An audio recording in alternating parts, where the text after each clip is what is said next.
Vinyl community, Vinyl Vagrants back. Chuck, John, and the last Vinyl community video we filmed, I said we'll see you in the spring, and I never intended for it to be this long between record hunts, I guess you could say. But it's been a busy few months, but we're glad to be back. We've got some exciting finds to share with you. John, you want to kick us off today? Yeah. So the first album that I have, it wasn't so much a find at the record shop, but it is a very cool vinyl. It's the band Tremonti. He was a guitar player for Creed and more notably Alter Bridge. And while the album All I Was, this was his debut, came out in 2012, this was released in 2017, and I bought it on his Fret 12 website, and it comes with a signed copy from the original band members, Garrett Whitlock, Eric Johnson, and Mark Tremonti himself. It's just a killer record. It's got a lot of thrash influences. The singing's great. Mark does all of his singing. The drums are heavy throughout. It's probably one of my favorite all-time metal records. Probably easily in my top 15 of all time. So, anyways, Tremonti, and when All was I this Was. released? When was this The released? CD was released in 2012, but the Okay. vinyl was released in 2017. So, Okay. seen him in concert a couple times, but for any metalheads, I strongly recommend Tremonti, All I Was. Really killer stuff. Cool. Very cool. All right. My first finds I'm going to share with you are a couple of Stones records. I was very excited to find these in excellent condition. Here's a Rolling Stones Exile on Main Street, original pressing. Just a few surface scratches. Sounds outstanding. All right. And then I also found a near mint copy of a 2015 repress of Sticky Fingers. And this one, even though it's a near mint copy, I was a little disappointed in the sound quality. I'm not a huge Stones fan. I love the Stones, but I'm not like into the history of their releases and the pressings. And so basically what I'm asking out there is the original Exile on Main Street sounds wonderful. This, not so much. It sounds flat to me. So I went online and I saw that, some people were complaining about these remasters in 2015. And so I'm just asking for help from any Stones fans out there. Is there a year or a release or a pressing that I should be looking for with their releases? Or should I just always look for the original pressings? Or maybe was there something released in the 80s that sounds great? So again, if there's any Stones fans out there in the vinyl community, and I know there are many, please, could you add a comment and give me some advice, steer me in the right direction? I'd really appreciate it.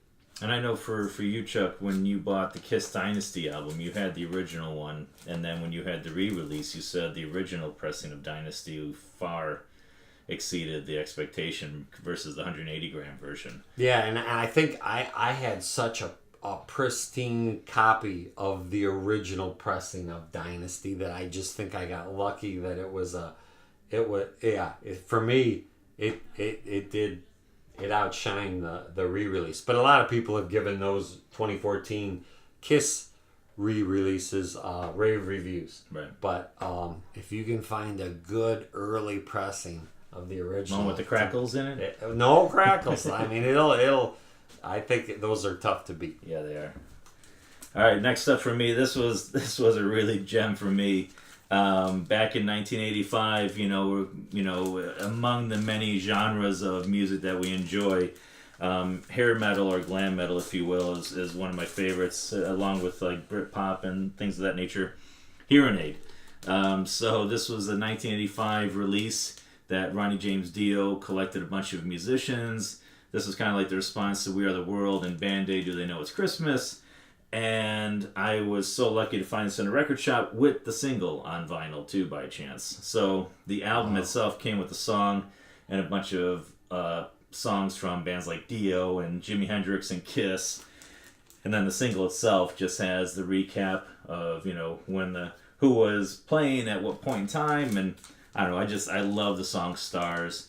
And I've been looking for this set for years, and by chance, the record shop had both of them. So for me, Wow. this is a huge win, and yeah, I love it. That's So a great find. Great find at our local record store too. We didn't have to go Yeah. to some. No. You know, we're very lucky that we live in the Chicago area, and the Chicagoland Record Show is one of the best record shows in the country. We're very lucky to have access to that. But this we found in our hometown, and Yeah. I mean, It's awesome. yeah, that's a gem there. Very cool. All right, speaking of hair metal, we're gonna stick with that theme for a little bit.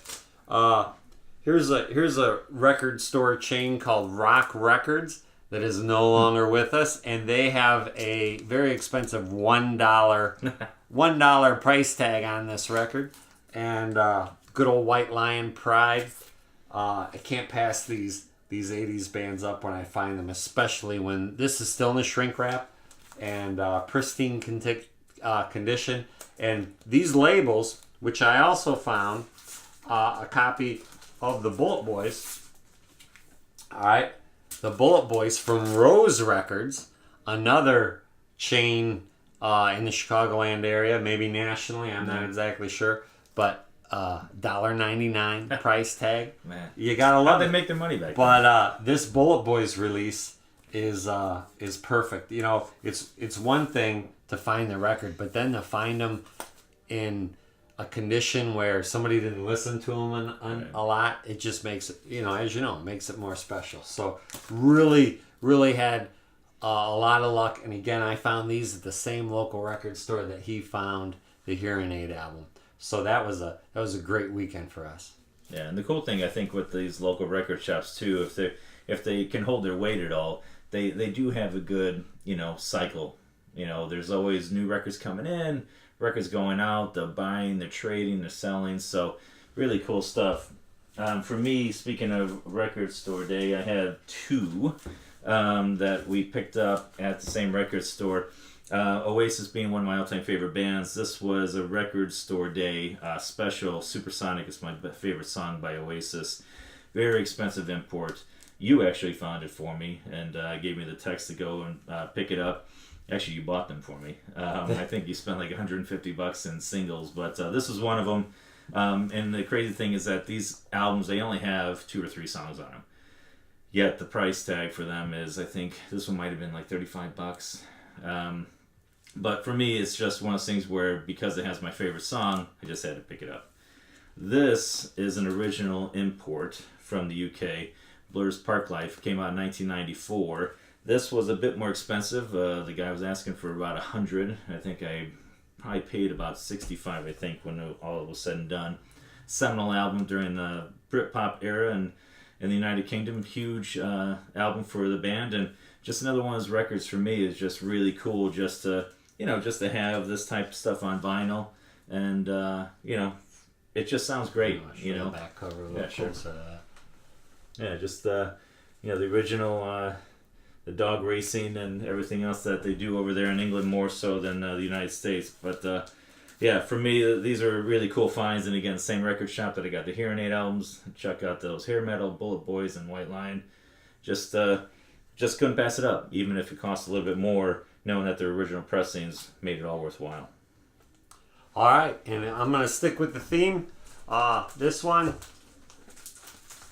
I just picked up this weekend, and Kicks, Blow My Fuse.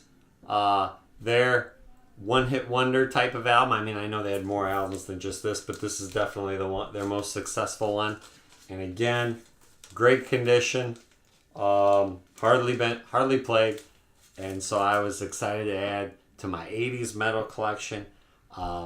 Slowly but surely, I'm digging them all out, as rare as they were. The one I'm really looking for that I can't find is Skid Row's Slave to the Grind. That's a tough one. I think I have to get an import. I don't know if they release that in the U.S. on vinyl, but I know there are pressings from Europe I can find online, but I haven't had any luck finding any at any record shows anyway. Yeah, that album came out in 91, and those early 90s was kind of like, that was really the height of the CD age.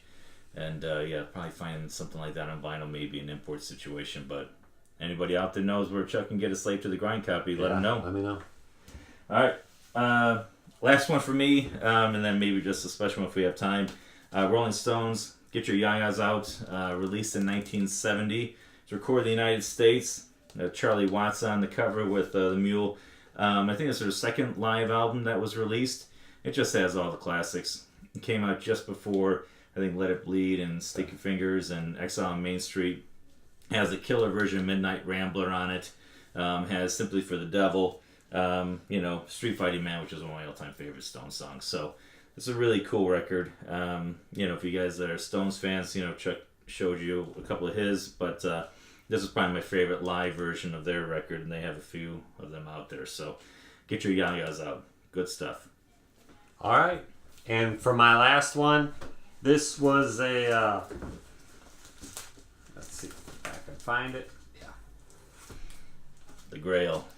This was not necessarily a grail, but a great find. This was a Chicagoland record store find. Still has the hype sticker on the cover. Kiss Alive, an original pressing. And the reason why this one is special, to me anyway, it's a Robert Ludwig version. All right, he's got his initials carved on the inside. If I could hold it up to the light right, you might be able to see it, but it's really small. I'm not going to waste my time trying to get it up there. But I found this, again, not even really a surface scratch or two, just great condition. No inserts or anything like that, but just somebody who really took care of this special version of Kiss Alive. And that was a great find for me. I imagine for us, these are the types of albums that we would just have that much more enjoyment playing as opposed to the remastered ones that you talked about from 2015. Exactly. So I'll put this one. I do have the 2014 Kiss Alive version, but this one is my this is my go-to. This is what I put on the turntable. Yeah, and then for us being huge Kiss fans, you can't go wrong with Kiss Alive. Kiss Alive 2. Shoot, even Kiss Alive 3, which you actually had the band sign at one point in time. So, what a good album. All right. So, do you have anything else to share? Well, I just said, just in recognition of the movie that just came out, I picked this up, Motley Crue's The Dirt soundtrack, and it comes with a protective cover to really, reveal the same image that came with the book. That was released back in 2001. Double gatefold, just with... Wow. Random pictures of the crew and some of the actors from the movie. We just watched it the other night.